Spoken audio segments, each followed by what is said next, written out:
Chez Axalta, nous considérons notre engagement envers le bien-être de nos clients, de nos collaborateurs et de l'environnement comme une valeur fondamentale et souhaitons l'appliquer à l'échelle mondiale.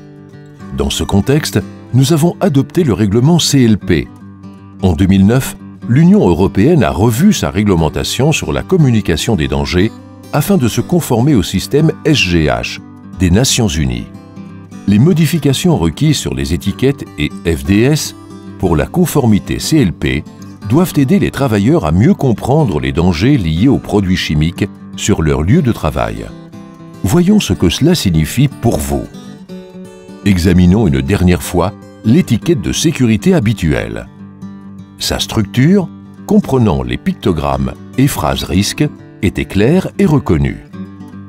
Étudions à présent l'étiquette conforme au règlement CLP, qui intègre de nouveaux éléments permettant de communiquer des informations de sécurité importantes à identifier rapidement.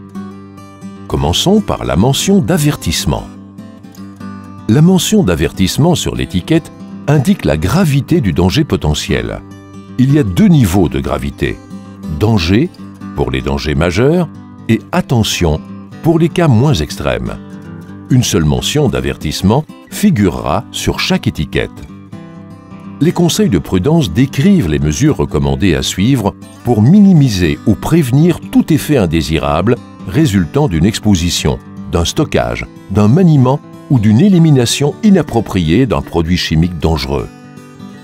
La mention de danger décrit la nature des dangers d'un produit chimique, y compris, le cas échéant, le degré de danger. Par exemple, peut causer une réaction allergique. Les mentions de danger sont propres aux catégories de danger et aux produits chimiques. Les utilisateurs doivent pouvoir observer la même mention pour le même danger, indépendamment du produit ou de son producteur.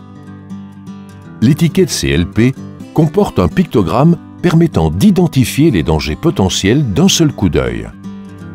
Le pictogramme a une forme de losange et contient un symbole de danger noir sur fond blanc, bordé de rouge. Selon la classe des dangers, ces 8 pictogrammes peuvent s'appliquer aux peintures Axalta. La flamme désigne plusieurs dangers potentiels tels que inflammable, pyrophorique, auto-échauffant, émet des gaz inflammables, autoréactif, peroxyde organique. Le point d'exclamation indique irritant cutané et oculaire, sensibilisant cutané, toxicité aiguë, effet narcotique, irrite les voies respiratoires, attaque la couche d'ozone, non obligatoire. Le pictogramme de danger pour la santé indique plusieurs dangers potentiels: cancérogène, mutagène, toxique pour la reproduction, sensibilisant respiratoire ou cutané, toxique pour certains organes en fonction de l'exposition, danger par aspiration.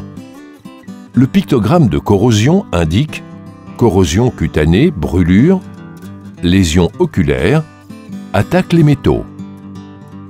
Le pictogramme environnement signifie dangereux pour le milieu aquatique. La flamme sur le cercle indique un comburant. Le pictogramme à tête de mort signifie toxicité aiguë, mortelle ou toxique. La bouteille de gaz désigne un gaz sous pression. Les FDS seront adaptés en conséquence. Pendant la période transitoire, d'ici fin juin 2015, l'ancienne et la nouvelle classification des dangers figureront au chapitre 2. Examinons maintenant les chapitres importants concernant l'identification des dangers. Chapitre 1. Identification. Indique toutes les informations nécessaires pour identifier le produit et les coordonnées du fournisseur. Chapitre 2.